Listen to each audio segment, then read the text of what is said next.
So hello दोस्तों, आप सभी कैसे हो। आप सभी का दोस्त, आप सभी का बड़ा भाई, आप सभी का बहुत बहुत स्वागत करता हूं अपने YouTube channel art side classes में।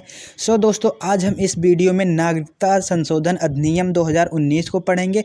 उसके बाद हम पढ़ेंगे एनआरआई, पीआईओ, ओसीआई में अंतर क्या है उनके बारे में पढ़ेंगे। उसके बाद हम पढ़ेंगे एनआरआई के खातों के बारे में, कितने प्रकार के होते हैं। ठीक है दोस्तों, इन सारे चीज़ों को, इन तीनों टॉपिक को हम 30 मिनट में ख़त्म करेंगे, आधे घंटे में ख़त्म करेंगे। एक एक पॉइंट को बहुत ही अच्छे तरीके से पढ़ते हुए चलेंगे दोस्तों। बस हम पर आप भरोसा रखना, आप सभी को बहुत ही अच्छे तरीके से पढ़ाते हुए चलूँगा दोस्तों। एक एक पॉइंट कह रहा हूँ ना, एक एक पॉइंट को अच्छे तरीके से क्लियर करवाते हुए चलूँगा। ठीक है दोस्तों, हम लोग टॉपिक को स्टार्ट करते हैं। हमारा पहला टॉपिक क्या है? नागरिकता संशोधन अधिनियम 2019।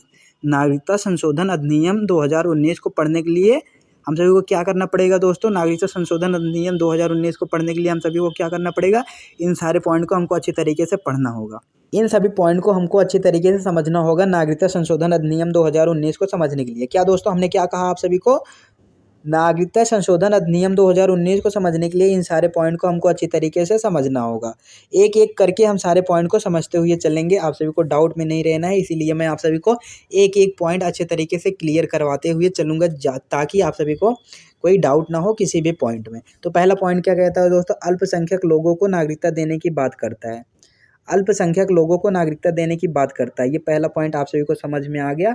अभी मैं दोबारा आप सभी को फिर से समझाऊंगा। पहले एक बार आप सभी को एक एक करके सभी को समझा दूं, उसके बाद फिर से मैं एक बार आप सभी को फिर से समझाऊंगा। ठीक है दोस्तों, तो दूसरा पॉइंट क्या कहता है? बांग्लादेश, अफगानिस्तान, पाकिस्तान, ये 3 देश आप सभी को दिख रहे हैं ना। इन तीनों देशों में जो है कई सारे धर्मों को मानने वाले लोग रहते हैं। समझ में आ गया? और तीसरा पॉइंट क्या कहता है? इन देशों में, इन्हीं तीनों देशों की बात हो रही, इन देशों में हिंदू, सिख, जैन, बौद्ध, बहाई, क्रिश्चियन, पारसी। ठीक है, ये जो धर्म दिख रहे हैं आप सभी को, ये जो धर्म दिख रहे हैं, ये सभी 7-8 जो हैं, इन धर्मों को मानने वाले लोग बहुत ही कम हैं। किन देशों में? इन तीनों देशों में। समझ में आ गया? चौथा पॉइंट, तीसरे पॉइंट तक हम लोग इन समझ लिया। चौथा पॉइंट क्या कहता है? अगर इन सभी धर्मों के लोगों को भारत की नागरिकता लेनी है या लेना चाहते हैं, यही धर्मों की बात हो रही है। 5, 6, 7, 8 जो दिख रहे हैं, इन्हीं धर्मों की बात हो रही है। अगर ये भारत की नागरिकता लेना चाहें तो इन्हें 31 दिसंबर 2014 के पहले भारत में आना होगा। इन्हें नागरिकता दे दी जाएगी। किसके द्वारा? नागरिकता संशोधन अधिनियम 2019 के द्वारा। समझ में आ गया यहाँ तक दोस्तों? एक बार मैं आप सभी को फिर से समझाना चाहता हूँ। क्यों?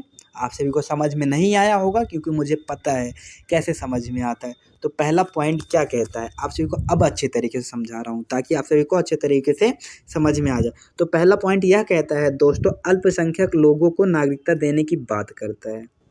अल्पसंख्यक लोगों को नागरिकता देने की बात करता है। अभी अल्पसंख्यक का मतलब मैं आप सभी को बता रहा हूँ।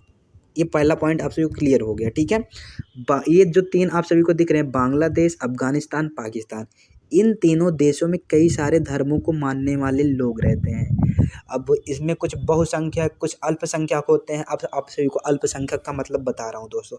अल्पसंख्यक उनको कहते हैं कि जो मतलब कम से कम होते हैं। बहुसंख्यक उनको कहते हैं जो ज़्यादा से ज़्यादा होते हैं।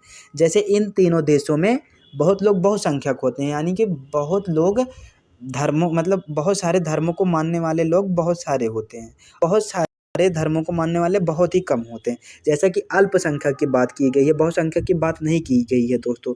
अगर नागरिकता संशोधन अधिनियम किसी को अगर नागरिकता देना चाहता है, तो अल्पसंख्यक लोगों को नागरिकता देना चाहता है। ठीक है, अल्पसंख्यक लोगों को नागरिकता देने की बात करता है हमारा, बहुसंख्यक वालों को नहीं देगा। यानी कि आप सभी को एक बार फिर से आप सभी को समझाऊंगा दोस्तों। इन तीनों देशों में जो है अल्पसंख्यक लोग भी रहते हैं, यानी कि क्या कहते हैं, कम लोग भी रहते हैं, यानी कि कम कम लोग रहते हैं धर्म को मानने वाले। जैसे इन सारे धर्मों को जो है बहुत ही कम लोग हैं। कहाँ पे? इन तीनों देशों में। और जैसे मुस्लिम का, इस्लाम हो गया, ये सब, इन सभी को मानने वाले बहुत ही लोग, यानी कि बहुसंख्यक हैं, बहुत लोग हैं। तो इन सभी को वो लोग परेशान करते हैं, यानी कि टॉर्चर करते हैं, अत्याचार करते हैं इन सभी लोगों के ऊपर। इसीलिए सरकार ने इस अमेंडमेंट को बनाया, इस अमेंडमेंट को किया, इस अधिनियम को बनाया कि जो अल्पसंख्यक लोग हैं, जैसे धर्म को मानने वाले बहुत कम लोग हैं इन तीनों देशों में, उन सभी के लिए हम इनको बनाते हैं 2019 नागरिकता संशोधन अधिनियम 2019 बनाया। इन्हीं के द्वारा जो है ये अगर 31 दिसंबर 2014 के पहले आ जाते हैं, इनको इसके द्वारा नागरिकता मिल जाएगी। नागरिकता संशोधन अधिनियम 2019 के द्वारा इनको नागरिकता मिल जाएगी। एक बार मैं आप सभी को फिर से समझाता हूँ दोस्तों। जैसे ये 3 देश आप सभी को दिख रहे हैं ना, बांग्लादेश, अफ़गानिस्तान, पाकिस्तान। इसमें बहुसंख्यक भी होते हैं, यानी कि धर्मों को मानने वाले बहुत लोग होते हैं, और अल्पसंख्यक भी होते हैं, यानी कि धर्मों को मानने वाले बहुत ही कम लोग होते हैं। ठीक है, जैसे कि अल्पसंख्यक की बात कर रहे हैं तो हिंदू, सिख, जैन, बौद्ध, बहाई, क्रिश्चियन, पारसी, ये अल्पसंख्यक में आते हैं। ठीक है दोस्तों, इनके लिए सरकार ने इस एक्ट को बनाया है, इस अधिनियम को बनाया, नागरिकता संशोधन अधिनियम 2019 को बनाया है। ठीक है दोस्तों, इनके लिए, इन सारे धर्मों के लिए, क्योंकि ये अल्पसंख्यक है, इनकी कोई इज्जत नहीं होती। बहुसंख्यक वाले इनको परेशान करते हैं, इनको टॉर्चर करते हैं, इनको कष्ट पहुंचाते हैं। इसीलिए सरकार ने दया खा के इनके लिए ये अधिनियम को बनाया है। इस अधिनियम द्वारा इनको नागरिकता दे दी जाएगी, लेकिन इनको 31 दिसंबर 2014 के पहले आना होगा भारत में, तो इनको नागरिकता मिल जाएगी इस अधिनियम द्वारा। जैसा कि हमने बार बार एक ही चीज़ को समझाया, आप सभी को अच्छे तरीके से समझ में आ गया होगा दोस्तों। तो हम आगे बढ़ते हैं। अब एनआरआई का मतलब समझ लेते हैं, पीआईओ क्या होता है, ओसीआई क्या होता है, एनआरआई के खातों के बारे में अच्छे तरीके से समझ लेंगे। ठीक है दोस्तों, तो हम पहले एनआरआई को समझ लेते हैं। एनआरआई मतलब होता क्या है, तो आप सभी को फिर से वही समझाना चाहूँगा। ये हमारा छोटा सा टॉपिक हो गया। ठीक है दोस्तों, क्योंकि हमको एनआरआई के बारे में जानना है, तो ये हमारा टॉपिक हो गया। हम लोग मान रहे हैं टॉपिक नहीं है, एक प्रकार से हम लोग मान रहे हैं ये हमारा टॉपिक हो गया। अब इनको हमको समझना है, यही सारे पॉइंट को अच्छे तरीके से जब पढ़ लेंगे ये हमको समझ में आ जाएगा एनआरआई। ठीक है दोस्तों, हम पहले पॉइंट से स्टार्ट कर रहे हैं समझना। तो दोस्तों हमारा पहला पॉइंट यह कहता है, एनआरआई उस व्यक्ति को कहते हैं जो भारत का रहने वाला होता है, भारत का नागरिक होता है, लेकिन वह विदेश में नौकरी करता है। यानी कि दोस्तों एनआरआई उस व्यक्ति को कहते हैं जो भारत का नागरिक होता है, भारत का रहने वाला होता है, लेकिन वो जो है विदेश में नौकरी करता रहता है। ठीक है दोस्तों, सरकार ने इनके लिए कुछ नियम्स बनाए हैं, आइए जानते हैं। सरकार ने एनआरआई लोगों के लिए कुछ नियम बनाए हैं। कौन कौन से नियम हैं आइए जानते हैं। तो पहला नियम क्या है दोस्तों, आइए जानते हैं। कम से कम जो है 6 महीनों के लिए विदेश में रहना होगा। ऐसा नहीं है कि आप जो है 6 महीने से कम रहोगे तो आपको एनआरआई कार्ड मिल जाएगा। नहीं, आपको एनआरआई कार्ड नहीं दिया जाएगा, क्योंकि आपको कम से कम 6 महीने का नियम बनाया गया। नियम के अनुसार आपको 6 महीने रहना होगा। ठीक है दोस्तों, तो अभी आप सभी को फिर से समझा रहा हूँ, लेकिन एक टाइम के लिए पहले आप सभी को सब कुछ समझा देता हूँ, उसके बाद फिर से समझाऊंगा। ठीक है दोस्तों, दूसरा नियम क्या है, विदेशी मुद्रा को भारत में भेजने के लिए कोई टैक्स नहीं लगेगा, कोई टैक्स नहीं लगेगा। ठीक है दोस्तों, कोई टैक्स नहीं लगेगा। एक बार फिर से आप सभी को समझा दूं, विदेशी मुद्रा को भारत में भेजने के लिए कोई भी टैक्स नहीं लगेगा। हमारी सरकार कोई भी टैक्स नहीं लगाती। अगर आप विदेश में कमा रहे हो, नौकरी कर रहे हो, अगर वहाँ से आप कोई मुद्रा यानी कि पैसे वैसे भेज रहे हो भारत में, तो आपको कोई टैक्स देना नहीं पड़ेगा। तो तीसरा पॉइंट क्या कहता है, तीसरा नियम क्या कहता है दोस्तों, यह लोग भारत में आकर मतदान कर सकते हैं। ये लोग चुनाव में वोट डाल सकते हैं, हर एक चीज़ कर सकते हैं, यानी कि मतदान कर सकते हैं, कोई भी चुनाव हो। ठीक है, तो चौथा पॉइंट क्या कहता है दोस्तों, चौथा नियम क्या कहता है, ये लोग भारत में चुनाव भी लड़ सकते हैं। वाह, ये लोग भारत में चुनाव भी लड़ सकते हैं। अब आप सभी को अच्छे तरीके से बता दूं, एनआरआई का मतलब यह होता है दोस्तों कि जो लोग बाहर रहते हैं, भारत के ही होते हैं। एनआरआई जो होते हैं वो भारत के ही होते हैं, लेकिन वो नौकरी के लिए, कामों के लिए विदेश में जाके अपनी काम करते हैं, वहाँ से पैसा भेजते हैं भारत के लिए। तो अच्छे काम कर रहे हैं, उनको कम से कम 6 महीने रहना होगा विदेश में, उससे कम नहीं रह सकते हैं। वो अगर विदेश से पैसा भी भेज रहे हैं, उनका कोई टैक्स नहीं लगेगा, सरकार ऐसा नियम लगाई है। ठीक है दोस्तों, तो वो लोग जो है 6 महीने के अंदर नहीं आ सकते, 6 महीने के ऊपर रहेंगे तो ही उनको एनआरआई कार्ड दिया जाएगा। अगर वो मान लीजिए हमारे भारत में जो है मतदान हो रहा है, तो मतदान के समय आकर वो वोट डाल सकते हैं, अपना मतदान कर सकते हैं।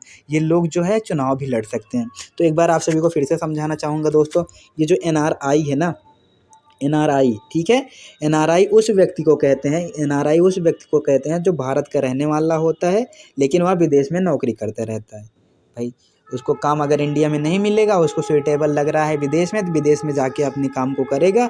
और सरकार ने इसके लिए कुछ नियम लगाए हैं भाई एनआरआईओ के लिए, ठीक है। कौन सा नियम है? सरकार ने एनआरआई लोगों के लिए कुछ नियम बनाए। कौन कौन से नियम बनाए हैं आप सभी को हमने बताया था, लेकिन एक बार फिर से बता दे रहा हूँ। कम से कम 6 महीनों के लिए विदेश में रहना होगा। दूसरा क्या है? विदेश मुद्रा को भारत में भेज सकते हैं, कोई टैक्स नहीं लगेगा, सरकार ऐसा कहती है। और तीसरा नियम क्या है दोस्तों? तीसरा नियम, यह लोग भारत में आकर मतदान कर सकते हैं। अगर हमारे भारत में चुनाव हो रहा है, मतदान हो रहा था, इसमें जो है आके वो लोग मतदान कर सकते हैं, ठीक है दोस्तों। तो हमारे पास ट्रेन आ रही है दोस्तों, तो अभी के लिए थोड़ा छोड़ते हैं, लेकिन हम चौथा नियम भी बता दे रहे हैं। ये लोग भारत में चुनाव भी लड़ सकते हैं, भारत में चुनाव भी लड़ सकते हैं। तो दोस्तों हमारा कंप्लीट हुआ। सो दोस्तों हमने एनआरआई को बहुत ही अच्छे तरीके से समझ लिया। अब हम लोग समझना स्टार्ट करते हैं पीआईओ क्या होता है। पीआईओ का मतलब क्या होता है?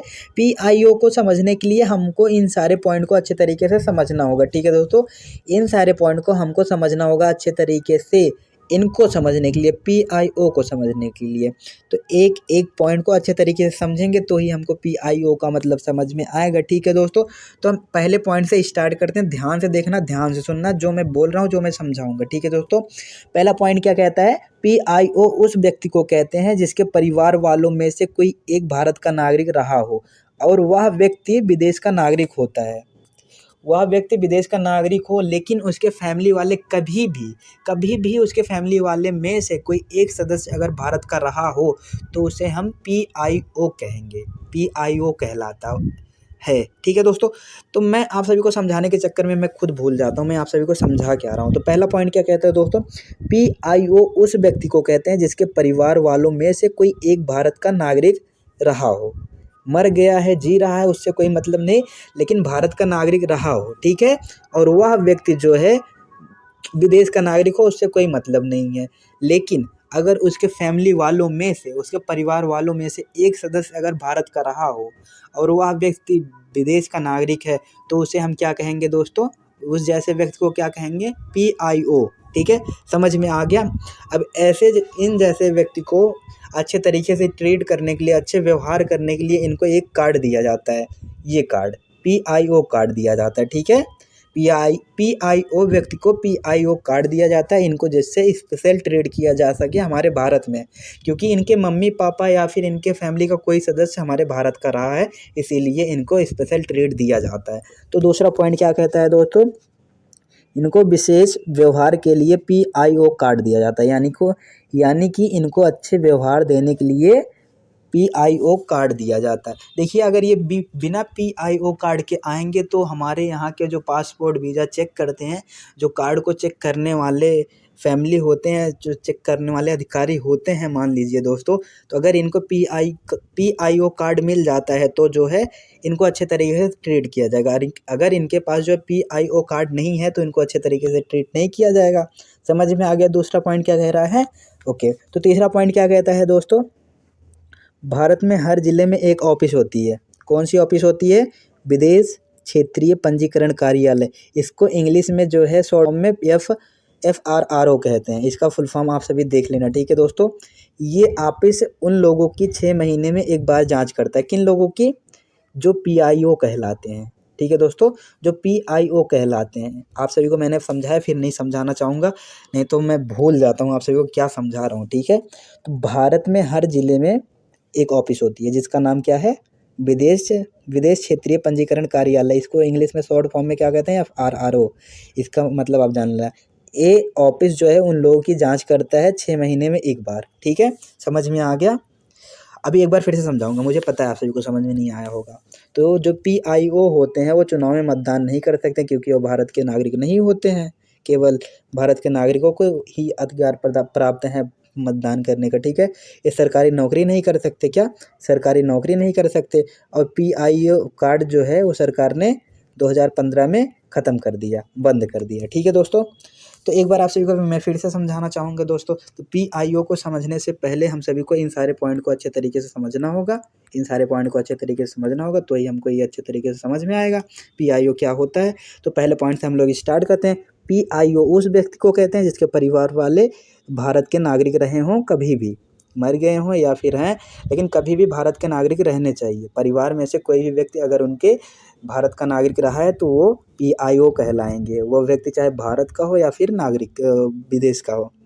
एक बार फिर से आप सभी को समझाऊंगा, क्योंकि आप सभी को समझना चाहिए और मैं आप सभी को ऐसे समझाता रहूँगा जब तक आप सभी को समझ में नहीं आएगा। तो PIO उस व्यक्ति को कहते हैं जिसके परिवार वालों में से एक भारत का नागरिक रहा हो और वह विदेश का नागरिक हो। ठीक है दोस्तों, अभी प्रेजेंट टाइम में वो विदेश का नागरिक हो, लेकिन पास्ट टाइम में उसके फैमिली वालों में से कोई एक भारत का नागरिक रहा हो तो उसे क्या कहेंगे दोस्तों? PIO। ठीक है दोस्तों, इनको स्पेशल ट्रीट के लिए क्या दिया जाता है? PIO card. क्या? इनको अच्छे तरीके से व्यवहार, इनके साथ अच्छे तरीके से व्यवहार करने के लिए इनको PIO कार्ड दिया जाता है, यानी कि इनको अच्छे तरीके से ट्रीट किया जाएगा, क्योंकि इनके फैमिली वालों में से कोई एक भारत का था, इसीलिए हमारा भारत जो है इनके साथ अच्छा व्यवहार करेगा। इनको कार्ड दिया जाता है, आप सभी को बता दिया, PIO कार्ड दिया जाता है। ठीक है, भारत में हर जिले में एक ऑफिस होती है जिसका नाम है विदेश क्षेत्रीय पंजीकरण कार्यालय। इसको इंग्लिश शॉर्ट फॉर्म में क्या कहते हैं? FRRO। आप सभी को इसको देख लेना है क्या इसका फुल फॉर्म होगा। ये ऑफिस उन लोगों की 6 महीने में एक बार जांच करती है। समझ में आ गया? ये लोग जो है चुनाव में मतदान नहीं कर सकते हैं, क्योंकि चुनाव में मतदान केवल भारत के नागरिक ही कर सकते हैं। ठीक है दोस्तों, तो ये जो है सरकारी नौकरी नहीं कर सकते हैं। ठीक है दोस्तों, सारे पॉइंट को मैं अच्छे तरीके से समझा रहा हूँ। सरकारी नौकरी नहीं कर सकते हैं। ठीक है, PIO वाले लोग, PIO जिनको कहते हैं, PIO कार्ड सरकार 2015 में बंद कर दिया, ख़त्म कर दिया। इसी के जगह पे क्या आया है दोस्तों? OCI। बाकी सारे चीज़ सेम है। अभी जैसे मैं आप सभी को सब समझाऊंगा ना OCI के बारे में। PIO जो है वही का काम करता है OCI। ठीक है दोस्तों, PIO का काम OCI करता है। 2015 में PIO को बंद कर दिया गया, उसी के जगह पे OCI चालू कर दिया गया। बस यही इतना डिफरेंस है, और यही सारे काम जो है PIO में हो रहे हैं, यही काम जो है OCI में होते हैं। बट इनको जो है 2015 में बंद कर दिया, इनको जो है 2015 में बंद कर दिया गया, इनके जगह पे OCI चालू कर दिया गया। यही सारे कंडीशन जो हैं, यही सारे जो आप सभी को जितने पॉइंट दिख रहे हैं, यही सारे पॉइंट जो है OCI में है। ठीक है दोस्तों, आप सभी को समझ में आ गया होगा, तो हम लोग बढ़ते हैं OCI की तरफ। ठीक है दोस्तों, OCI क्या होता है अब आप सभी को मैं समझा रहा हूँ। PIO को 2015 में बंद कर दिया गया, OCI को उसी जगह पे चालू कर दिया गया। ठीक है दोस्तों, ये क्या आ गया? ये अगला वाला आ गया दोस्तों, तो सॉरी उसके लिए। तो हम एक एक पॉइंट को अब समझते हैं। OCI को समझने के लिए क्या करना पड़ेगा दोस्तों?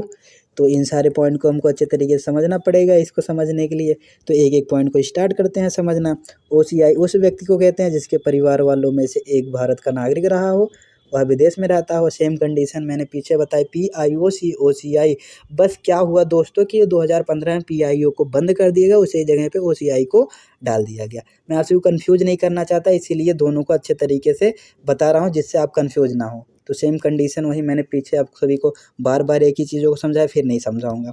तो इनको विशेष व्यवहार, भाई जो बताया वही है। ठीक है, तो इनको जो है विशेष प्रकार के व्यवहार दिए जाते हैं। इनके साथ इनको जो है विशेष व्यवहार के लिए OCI कार्ड दिया जाता है, वहाँ पे PIO कार्ड दिया जाता है। लेकिन 2015 के बाद अगर किसी को कार्ड दिया जाता तो OCI कार्ड दिया जाता। 2015 के बाद पहले जो है किसी को कार्ड दिया जाता था, PIO कार्ड दिया जाता था।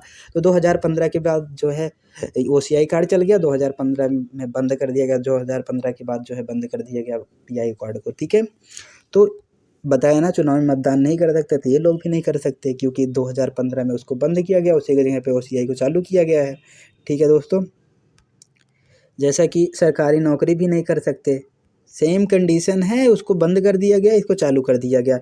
अब लास्ट पॉइंट क्या बता रहा? PIO कार्ड की जगह पर OCI कार्ड का प्रयोग होने लगा है, इसे 2015 में बनाया गया है। तो सीधी सीधी यह बात है दोस्तों कि PIO कार्ड जो होता है, सारी कंडीशनें जो है OCI में हैं, लेकिन जो है उसको 2015 में बंद कर दिया गया है। इसी वजह से हम OCI कार्ड का यूज करते हैं। 2015 के बाद जो है किसी कार्ड का यूज होता है तो OCI कार्ड का यूज होता है PIO कार्ड की जगह पे, क्योंकि PIO कार्ड को जो है 2015 में सरकार ने बंद कर दिया, उसी के जगह पे OCI कार्ड का निर्माण कर दिया, उसी को PIO कार्ड की जगह पे OCI कार्ड का यूज होने लगा है, प्रयोग होने लगा दोस्तों। तो अगर मैं आप सभी को फिर से समझाना चाहूँ तो अच्छा बात नहीं है। ठीक है दोस्तों, तो आप सभी को मैंने अच्छे तरीके से ये भी समझा दिया, PIO OCI एक ही होता है। PIO जो है 2015 में बंद कर दिया गया, OCI को उसी जगह पे चालू कर दिया गया। यही इतनी बात है, दोनों में कोई डिफरेंस नहीं है। NRI OCI PIO को हमने आप सभी को अच्छे तरीके से समझा दिया। दोस्तों अब इसको स्ट्रक्चर में समझ लेते हैं ना, जिससे आप सभी को बहुत ही अच्छे तरीके से समझ में आ जाए। अब आ गया हमारा स्ट्रक्चर, इसको हमने अपने हाथों से लिखा है। ठीक है दोस्तों, अब आप सभी को समझा रहा हूँ। NRI क्या, ये रहा हमारा NRI, ठीक है। ये रहा हमारा PIO, ये रहा हमारा OCI। इन तीनों में अंतर क्या है, इनको जानना है, ठीक है दोस्तों। तो NRI जो होते हैं भारत के नागरिक होते हैं, PI जो होते हैं वो विदेश के नागरिक होते हैं, OCI जो होते हैं विदेश के नागरिक होते हैं। ठीक है दोस्तों, समझ में आ गया। मतदान कर सकते हैं, उन NRI वाले मतदान कर सकते हैं, और PIO वाले मतदान नहीं कर सकते, OCI वाले मतदान नहीं कर सकते। डिफरेंस बता रहा हूँ, ठीक है। सरकारी नौकरी NRI वाले कर सकते हैं, ये नहीं कर सकते। PIO वाले सरकारी नौकरी नहीं कर सकते, OCI वाले सरकारी नौकरी नहीं कर सकते हैं। और इन सभी को टैक्स नहीं देना पड़ता है। भेजो विदेशी मुद्रा को यहाँ भी भेजो, कोई टैक्स नहीं देना पड़ेगा। हमने आप सभी को अच्छे तरीके से पढ़ा दिया है। इनको कोई टैक्स नहीं देना पड़ता है, NRI को इनको टैक्स देना पड़ता है, इनको भी टैक्स देना पड़ता है। ये जो है अभी चल रहा है, इसको 2015 तक चलाया गया था, बंद कर दिया गया। उसी के जगह पर इसको चालू कर दिया गया, 2015 में मिला दिया गया। वो सही PIO कार्ड की जगह पे 2015 ये जो है 2015 तक चला। उसके बाद अगर किसी कार्ड का यूज हो रहा है तो OCI का यूज हो रहा है, किसके जगह पर, PIO कार्ड की जगह पे OCI कार्ड का यूज हो रहा है। तो आप सभी को मैंने अंतर समझा।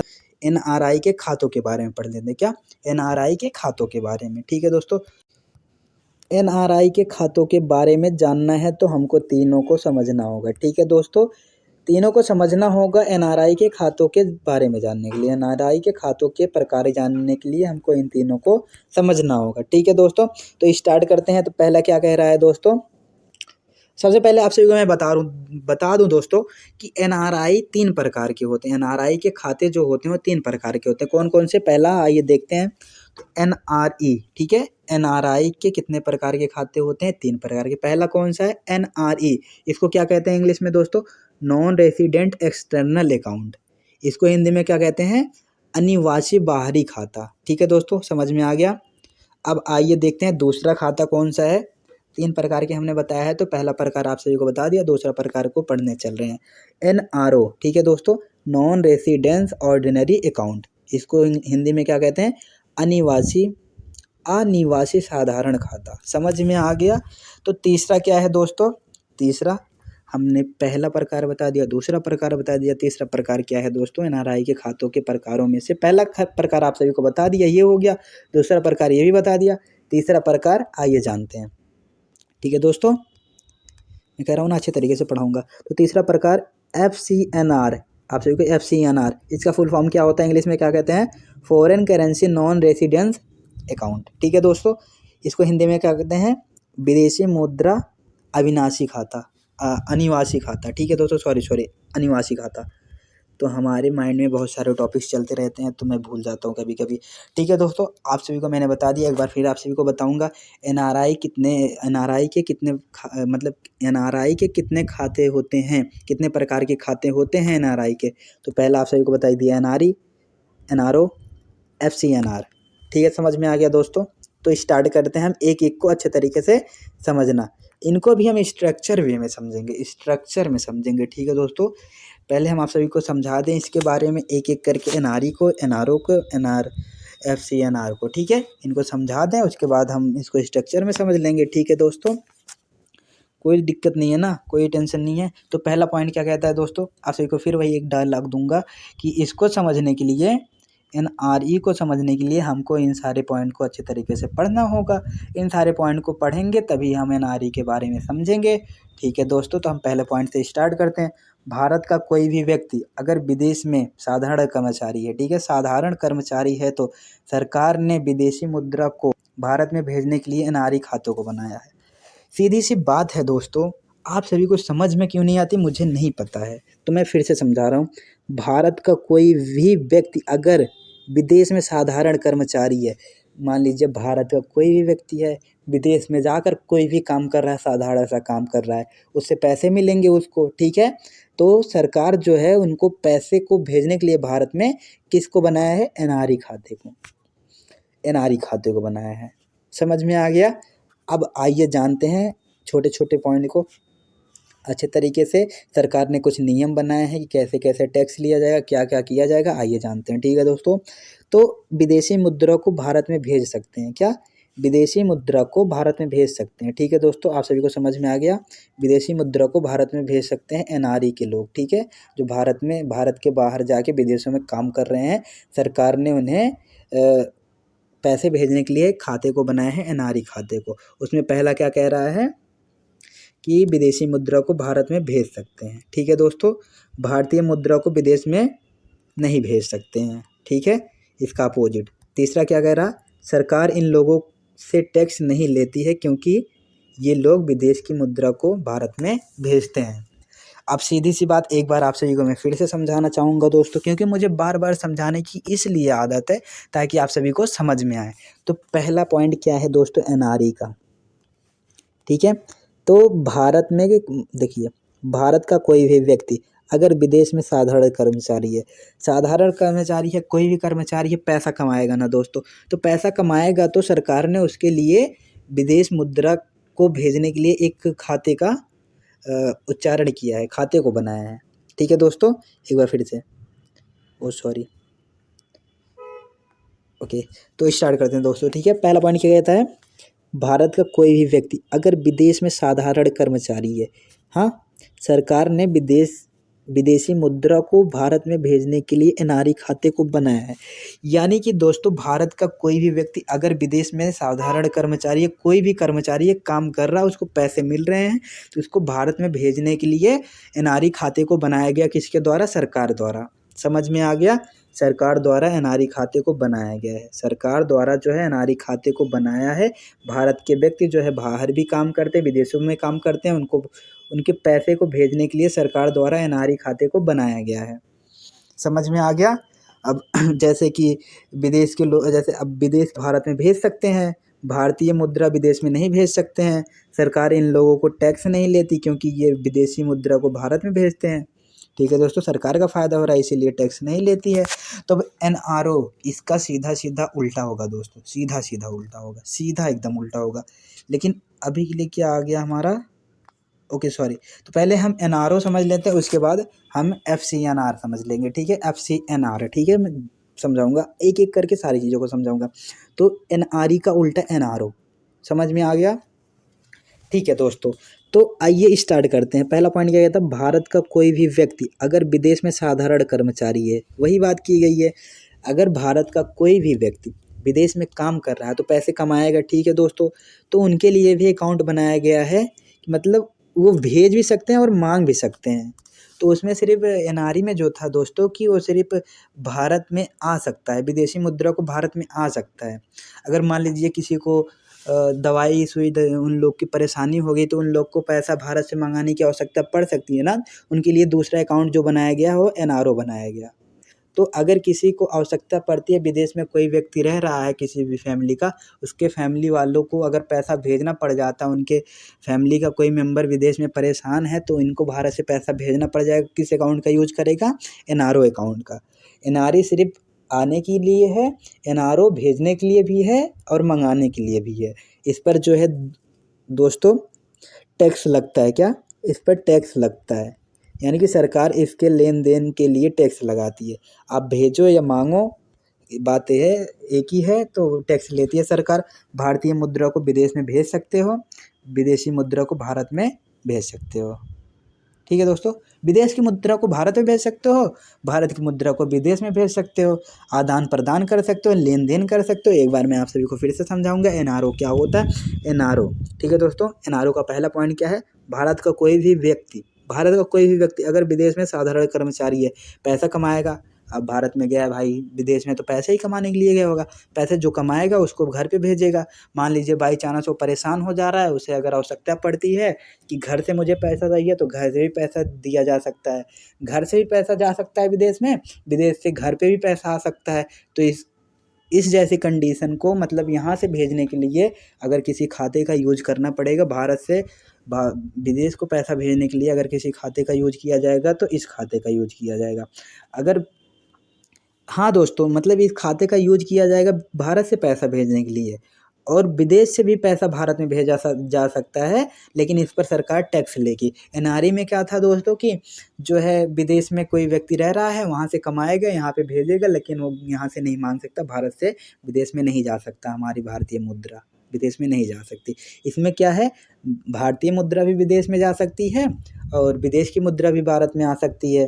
ठीक है दोस्तों, विदेश की मुद्रा जो है भारत में जा सकती है, भेजी जा सकती है, और भारतीय मुद्रा को विदेश में भेजी जा सकती है। सरकार इन पर टैक्स लगाती है, इनसे सरकार जो है टैक्स लेती है। ठीक है दोस्तों, भाई सीधी सी बात है, आप सभी को समझ में आया होगा, फिर नहीं समझाऊंगा। ओह सॉरी, तो हम लोग को FCNR पढ़ना था ना। FCNR क्या होता है आइए जानते हैं। तो हमने NRE को समझ लिया, ठीक है, NRO को समझ लिया, FCNR बच रहा है कि हमने पहले खाते को पढ़ लिया, NRI के पहले खाते को पढ़ लिया, दूसरे खाते को पढ़ लिया, तीसरे खाते को हम लोग पढ़ने चल रहे हैं। ठीक है दोस्तों, FCNR को समझने के लिए इनको पढ़ना ज़रूरी है, तो ही हम इनको समझ पाएंगे। तो पहले पॉइंट से स्टार्ट करते हैं। तो पहला पॉइंट क्या कहता है दोस्तों, किसी भी देश का कोई भी व्यक्ति दुनिया में कहीं भी व्यापार करे, उन सभी लोगों के लिए FCNR खाता बनाया गया है, यानी कि व्यापारियों के लिए। अब छोटे मोटे व्यापार तो होता ही नहीं है भारत में, मान लीजिए बड़े व्यापारी जो होते हैं उनके लिए कौन सा खाता बनाया गया है, FCNR। उनके लिए कौन सा खाता बनाया गया है दोस्तों, FCNR। ठीक है दोस्तों, जैसे बड़े बड़े व्यापारी होते हैं ना, कभी भारत को ये सामान दे रहे हैं, भारत कभी उनको सामान दे रहा है, तो ऐसी कंडीशन में इनके लिए कौन सा अकाउंट बनाया गया है, FCNR। एक बार आप सभी को फिर से समझा दे रहा हूँ।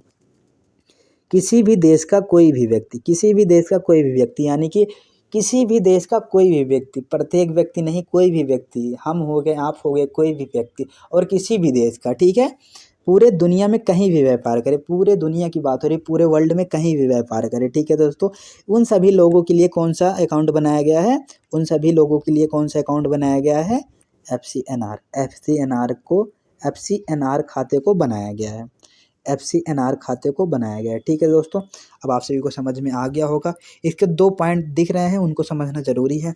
दुनिया में ये लोग किसी भी देश से लेन देन कर सकते हैं, यानी कि अगर भारत में कोई सामान हमको बेच रहा है तो हमको पैसा देगा, मान लीजिए हमको कभी ख़रीदना पड़ा तो हम भी उससे पैसा लेंगे, मतलब हमको कुछ बेचना पड़ा तो उसको बेचेंगे, वो हमको पैसा देगा, यानी कि दुनिया में कहीं भी लेन देन हो सकता है, दुनिया में किसी भी देश।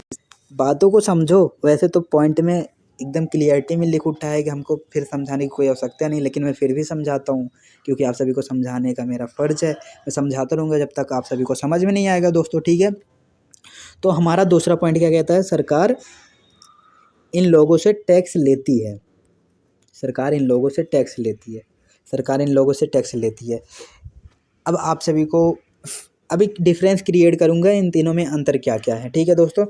लेकिन हम लोग एक बार आप सभी को फिर से समझाना चाहते हैं, आप सभी को फिर से समझाना चाहता हूँ एक बार। देखिए दोस्तों, किसी भी देश का कोई भी व्यक्ति दुनिया में कहीं भी व्यापार करे, उन सभी लोगों के लिए FCNR खाते को बनाया गया है। दुनिया में ये लोग किसी भी देश से लेन देन कर सकते हैं, कोई भी देश से लेन देन कर सकते हैं, सरकार इन लोगों से टैक्स लेती है। समझ में आ गया, ठीक है दोस्तों। तो हम लोग ये स्ट्रक्चर में समझ लेते हैं ताकि हमको बहुत ही अच्छे तरीके से समझ में आ जाए। सो दोस्तों, आप सभी को हमने बहुत ही अच्छे तरीके से NRI के खातों के प्रकारों को बहुत ही अच्छे तरीके से एक एक करके सबको समझा दिया, लेकिन आप सभी को मैं लास्ट में अंतर बताना चाहता हूँ, इन तीनों में कौन कौन से अंतर तीनों में हैं, आप सभी को लास्ट में एक बार आप सभी को फिर से रिवाइज करवाना चाहता हूँ दोस्तों। तो ध्यान से देखो, ध्यान से समझो, अच्छे तरीके से समझ में आ जाएगा। NRI के खातों के प्रकार, पहला प्रकार कौन सा है, NRO, दूसरा NRE, तीसरा FCNR। अब इन तीनों में अंतर जान लेते हैं, ठीक है दोस्तों। तो पहला पॉइंट आप सभी को ये दिख रहा है ना, पहला पॉइंट, ठीक है। तो साधारण कर्मचारी, NRO में साधारण कर्मचारी होते हैं, NRE में भी साधारण कर्मचारी होते हैं। FCNR जो होता है व्यापार करने वाले होते हैं इसमें, ठीक है। इसमें साधारण कर्मचारी, इन दोनों में साधारण कर्मचारी होते हैं, ठीक है दोस्तों। FCNR में व्यापार करने वाले होते हैं। यहाँ तक समझ में आ गया। और दूसरा पॉइंट क्या कहता है, जो NRO वाला अकाउंट होता है वो विदेशी मुद्रा को भारत में भेज सकता है, भारत की मुद्रा को विदेश में भी भेज सकता है, और इन पर कोई मतलब इन पर सरकार टैक्स लगाती है। ठीक है दोस्तों, ये समझ में आ गया। अब विदेशी मुद्रा जो है एनआरई का बता रहा हूँ, एनआरई के खातों का क्या मैटर है और क्या नियम है वो बता रहा हूँ। ठीक है दोस्तों, विदेशी मुद्रा को तो भारत में भेज सकते हैं, लेकिन भारत की मुद्रा को विदेश में नहीं भेज सकते हैं। दिख रहा है ना साइन रॉन्ग का। ठीक है दोस्तों, सरकार इनसे टैक्स नहीं लेती। क्यों? क्योंकि ये विदेशी मुद्रा को भारत में भेजते हैं, भारत से कोई मुद्रा नहीं जाती, इसीलिए टैक्स नहीं लेती, क्योंकि सरकार का फ़ायदा हो रहा है दोस्तों। ठीक है, तो आप सभी को हमने बताया था EFCNR वाला, ये दोनों काम करते हैं, विदेश से भी पैसा लेते हैं और भारत से भी पैसा जाता है, यानी कि दोनों काम करते हैं। विदेश से भी पैसा भेजा जा सकता है और भारत से भी भेजा जा सकता है विदेश में। सीधी सी बात है, कहीं से भी व्यापार कर सकते हैं ना, किसी भी देश से कर सकते हैं। जैसे भारत देश से कर रहे हैं तो यहाँ से पैसा लेंगे, अब ऑस्ट्रेलिया से करेंगे वहाँ से पैसा लेंगे। मान लीजिए हमारा भारत का भी ऑस्ट्रेलिया से कर रहा है तो उनसे पैसा लेगा, यानी कि ये लोग कहीं से भी पैसा लेन देन कर सकते हैं। ठीक है दोस्तों, विदेशी मुद्रा हो या फिर किसी और देश की मुद्रा हो या फिर भारत की मुद्रा हो, कहीं किसी भी देश की बात हो रही है, और इन पर सरकार टैक्स भी लगाती है। एक बार आप सभी को फिर से समझाऊंगा दोस्तों, आप सभी को एक बार फिर से समझा देता हूँ एनआरआई के खातों के बारे में। ठीक है, एनआरआई के खातों के प्रकारों को एक बार आप सभी को फिर से समझा देता हूँ। पहला खाता कौन सा हो गया दोस्तों? एनआरओ। दूसरा कौन सा हो गया? एनआरई। तीसरा कौन सा हो गया? एफसीएनआर। ठीक है दोस्तों, इनमें कॉमन चीज़ें क्या है? इन दोनों में कॉमन चीज़ें क्या है? पहले इन दोनों को समझ लेते हैं, उसके बाद उसको समझ लेते हैं। ठीक है, साधारण कर्मचारी, आप सभी को मैंने पहले समझा दिया है, इसीलिए मैं ऐसे शॉर्टली समझा रहा हूँ। विदेशी मुद्रा को भारत में भेजी जा सकती है, भारतीय मुद्रा को भारत में भेजी जा सकती है, भारतीय मुद्रा को भारत में भेजी जा सकती है, भारतीय मुद्रा को भारत में नहीं भेजी जा सकती। इनसे सरकार टैक्स लेती है, एनआरई से टैक्स नहीं लेती है। ठीक है दोस्तों, हमारा ये बच रहा है लास्ट वाला। ठीक है, एफसीएनआर। ये जो है दुनिया देश में कहीं भी व्यापार कर सकते हैं किसी भी देश से। ये विदेश से भी पैसा ले सकते हैं, भारत से भी पैसा ले सकते हैं। ये लोग किसी भी देश से पैसा लेन देन कर सकते हैं, इन पर टैक्स लगाई जाती है। जैसा कि हमने आप सभी को बहुत बार समझाया है, आप सभी को कन्फ्यूज नहीं होना है। ठीक है दोस्तों, जैसा कि मान लीजिए एनआरओ जो है, और एनआरओ का साधारण कर्मचारी और बाकी सारे उल्टे हैं। एनआरओ का उल्टा एनआरई है, एनआरई का उल्टा एनआरओ है, एक ही चीज़ सेम है जो साधारण कर्मचारी दोनों में। ठीक है दोस्तों, तो सारी चीज़ों को हमने अच्छे तरीके से समझा दिया दोस्तों। तो आपसे एक ही बात कहना चाहूँगा दोस्तों, मेहनत करते रहो, मेहनत करते करते सफलता हमको मिलेगी, ज़रूर मिलेगी। तो मम्मी पापा की बात मैं हर एक वीडियो में करता हूँ, क्योंकि मम्मी पापा से ज़्यादा बड़ा मैं किसी को मानता नहीं हूँ। मम्मी पापा के लिए मैं कुछ भी कर सकता हूँ। तो आप सभी को कुछ भी नहीं करना है, आप सभी को मम्मी पापा के लिए पढ़ाई करना है, क्योंकि वो पढ़ा रहे हैं, पैसे दे रहे हैं। इसीलिए आप सभी को मैं बार बार बोलता हूँ, पढ़ाई करते रहो यार दोस्तों। जैसे कि मैंने आप सभी को बताया था वीडियो शुरुआत होने से पहले, जब मैं वीडियो पढ़ाना शुरू किया था तभी भी, अब लास्ट में भी बता रहा हूँ कि जब आप समझने की कोशिश करोगे तो समझ पाओगे। अगर आप किसी चीज़ को जैसे मान लीजिए कोई काम कर रहे हैं, आपको अगर करना चाहते हो तो करोगे, अगर नहीं चाहते हो तो फिर बहाने बनाते रहो, वो काम नहीं होने वाला है। तो इसीलिए मैं कह रहा हूँ, जो मैं समझा रहा हूँ उसको समझने की कोशिश करोगे ना, 100% गारंटी के साथ कह रहा हूँ, आप सभी को समझ में आएगा। आप सभी के लिए मैं कुछ भी कर सकता हूँ दोस्तों, कुछ भी कर सकता हूँ। आपके लिए अच्छी वीडियो बनाऊँगा, बस आप सभी पढ़ते रहो यार। मैं भी पढ़ रहा हूँ, जैसे ना अभी मैं भी स्टूडेंट ही हूँ, आप भी स्टूडेंट हो। अभी हम लोग की टाइम नहीं है इतना ज़्यादा पढ़ने की, लेकिन हम लोग को कुछ करना है ना, तो हम लोग करेंगे। अभी हम लोग की 18, 19, 20 जो भी चल रही है एज, तो चलने दो। अभी हम लोग के पास बहुत टाइम है, हम लोग बहुत कुछ कर सकते हैं दोस्तों। तो आज से ही स्टार्ट कर दो मेहनत, 7-8 घंटे की मेहनत शुरू कर दो दोस्तों। ठीक है, तो हम अब आपसे एक बात कहेंगे, लाइक करवाओ, कमेंट करवाओ, सब्सक्राइब करवाओ, शेयर करो, और उसके बाद आप सभी मौज में रहो, पढ़ते रहो।